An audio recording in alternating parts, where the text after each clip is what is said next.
চাকরিহারাদের বিক্ষোভে খড়গপুরে উত্তেজনা। খড়গপুরে চৌরঙ্গি মোড় অবরোধ চাকরিহারাদের।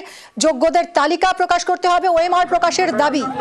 থালা বাজিয়ে রাস্তায় শুয়ে বিক্ষোভ অবরোধ চাকরিহারাদের। বিক্ষোভের জেরে চৌরঙ্গি মোড়ে যানজট তৈরি হয়।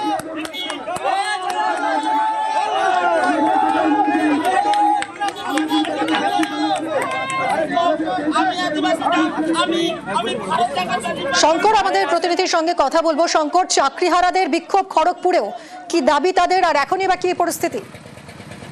দেখো, চাকরি ফিরানোর দাবিতে তারা খড়গপুর চৌরঙ্গিতে একদিকে যেরকম মেদিনীপুর, কলকাতা, মহারাষ্ট্র এবং খড়গপুরের যাওয়া যে রাস্তা তারা অবরোধ করে দেয়। এরপরেই খবর পায় পুলিশ। প্রায় আধ ঘন্টা চলে এই অবরোধ, আর এই অবরোধের জেরে নাকাল হতে হয় সাধারণ যাত্রীদের। এবং খবর পেয়ে পুলিশ, খড়গপুর গ্রামীণ থানার পুলিশ সেখানে পৌঁছায় এবং জেলার পুলিশ প্রশাসন, অ্যাডিশনাল এসপি সন্দীপ সেন, মহকুমা পুলিশ আধিকারিক সেখানে উপস্থিত হয় এবং পুলিশের সঙ্গে বলা যায় যে বাকবিতণ্ড। এবং চাকরিহারাদের বারবার বলে যে রাস্তা থেকে সরে যেতে, কিন্তু তারা উঠতে চায় না, রাস্তায় ঘুমিয়ে পড়ে। বিক্ষোভ দেখানো শুরু হয়, এরপরে ধস্তাধস্তি শুরু হয়, কথা কাটাকাটি শুরু হয়। চরম উত্তেজনা ছড়ায় খড়গপুর চৌরঙ্গিতে। আধ ঘন্টা বা 45 মিনিট পর পুলিশ জোর করে তাদের সরিয়ে দিয়ে রাস্তা যানজট ক্লিয়ার করে এখন বলা যায় পরিস্থিতি স্বাভাবিক হয়েছে। মিমি, ধন্যবাদ শঙ্কর।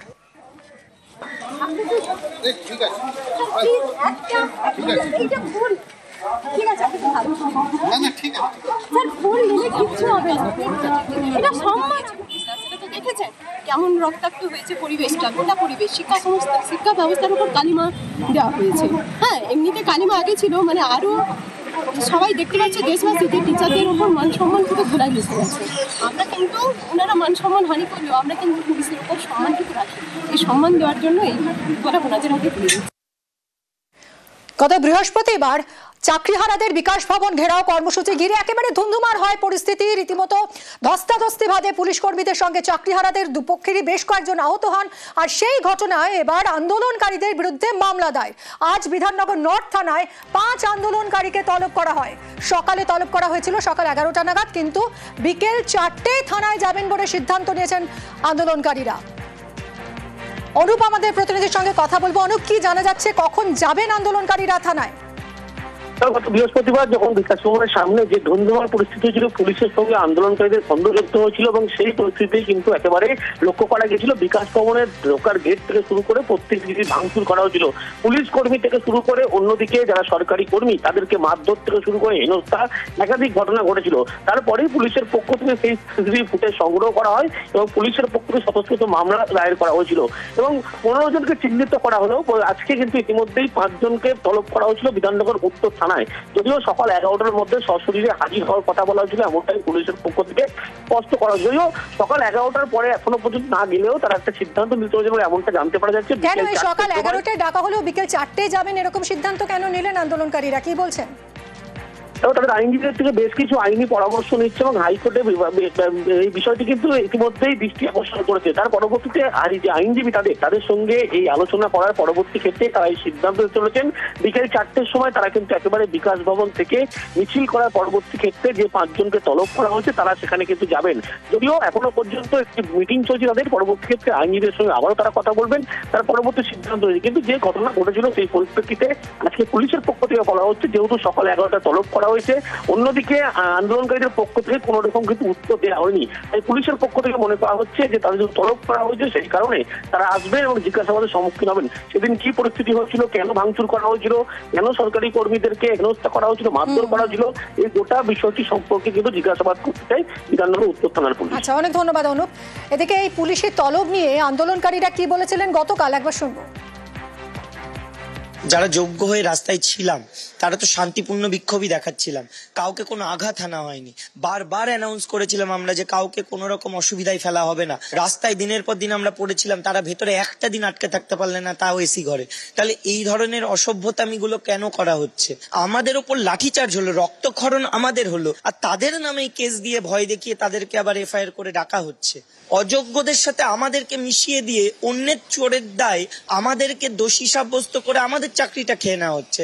আমরা প্রতিবাদ জানাতে পারবো না? যে 5 জনের নাম এসেছে তাদের মধ্যে একজন ওই দিল্লিতে কেসের বিষয়েই ছিলেন, সেদিন এখানে উপস্থিতি ছিলেন না, তাহলে তাদেরকে কেন নামগুলো দেওয়া হয়, কি ভিত্তিতে? এদিকে আন্দোলনকারী চাকরিহারাদের একাংশ হাইকোর্টে মামলা দায়ের করেছে। বিকাশ ভবনে চাকরিহারাদের আন্দোলনে হামলার অভিযোগ উঠছে। হাইকোর্টে মামলা দায়ের হয়েছে। আমরা কথা বলবো অর্ণবের সঙ্গে। অর্ণব, কি মর্মে মামলা দায়ের হলো?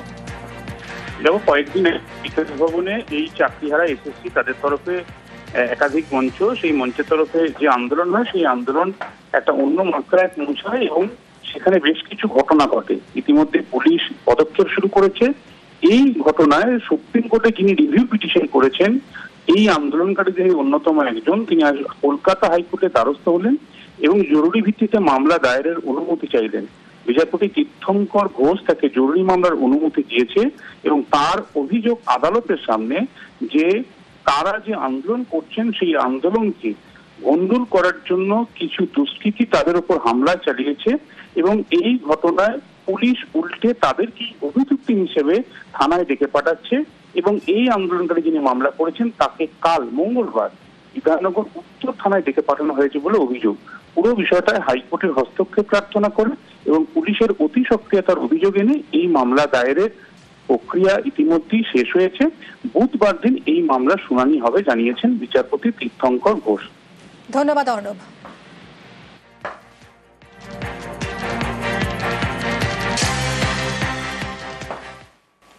চাকরিহারাদের পাশে দাঁড়িয়ে রিভিউ পিটিশন রাজ্যের। চাকরিহারাদের আইনি পথে লড়াইয়ের বার্তা মুখ্যমন্ত্রীর। বিরোধীদের নিশানা মমতা বন্দ্যোপাধ্যায়ের। আমার যথেষ্ট সিম্প্যাথি ওদের প্রতি আছে, ছিল এবং থাকবে। আমাদের দিক থেকে আমরা রিভিউ পিটিশন করেছি। যদি রিভিউ পিটিশন অ্যালাউ করে ভালো কথা, আমরা চাইবো যাতে ওদের চাকরি থাকে। এখনো পর্যন্ত কারো মাইনে বন্ধ হয়নি, এমনকি গ্রুপ সি গ্রুপ ডি যারা টাকা পাবে না তাদের জন্য একটা স্কিম করে টাকা দেওয়া হচ্ছে। যারা ওস্কাচ্ছে তারাই কিন্তু মামলাটা করেছে ওদের বিরুদ্ধে। চাকরিগুলো কিন্তু আমাদের জন্য যায়নি। যারা চাকরি খেয়েছেন তারাই যদি আজকে নাটের গুরুরা যদি আজকে তাদের স্বার্থ রক্ষার গুরু হয়ে যায়, সেখানে আমার আপত্তি আছে। তাদের রাজ্য সরকারকে বিশ্বাস করা উচিত ছিল। শিক্ষকদের কাছ থেকে আমরা মিনিমাম সম্মান, সৌজন্য এটুকু প্রত্যাশা করি। রাজনীতির ঊর্ধ্বে থেকে তারা সমাজকে সেবা করুন। যারা আন্দোলন করছেন তাদের সম্বন্ধে আমার কোনো অভিযোগ নেই। আন্দোলনকারী চাকরিহারাদের বার্তা মুখ্যমন্ত্রীর। কাউকে আটকে রেখে আন্দোলন হয় না, মন্তব্য মমতার। শিক্ষকদের চেয়ে বহিরাগতদের সংখ্যা বেশি ছিল, অভিযোগ মুখ্যমন্ত্রীর। অন্তঃসত্ত্বাকে আটকে রেখে আন্দোলন করা যায় না, মন্তব্য মুখ্যমন্ত্রীর। আন্দোলন করারও একটা লক্ষণ রেখা রয়েছে, বলেন মুখ্যমন্ত্রী। আমার অভিযোগ একটাই, কাউকে আটকে রাখা জোর করে যায় না। রাস্তা অবরোধ করে মানুষের ক্ষতি করা যায় না, এটা কারো কাজ নয়। এবং এতে বাইরের লোকেরা আছে। টিচারের সংখ্যা কম, বাইরের লোকের সংখ্যা বেশি। প্রেগনেন্ট মাদার বাড়ি যেতে দিচ্ছে না। অফিসে কাজ করছে তাকে 14 ঘন্টা, 18 ঘন্টা, 20 ঘন্টা আটকে রেখে দেওয়া হয়েছে। একটি মেয়ে পরীক্ষা দিতে গেছে, সে বারবার বলেছে আমি বাড়ি যাব, তাকে নামতে দেওয়া হয়নি, বেরোতে দেওয়া হয়নি এবং সে ভয়ে লাভ দিয়েছে। তার পায়ে চোট আছে। মানবিকতাকে শ্রদ্ধা করলে তাকে ভালোবাসা যায়, তাকে সম্মান করা যায়। আমি আন্দোলনের বিপক্ষে নই, কিন্তু আন্দোলন করারও একটা লক্ষ্মণ রেখা আছে। আমি তো বলবো আপনারা এখানে না করে আইনে লড়াই করুন, আমরা পুরো সাহায্য করব।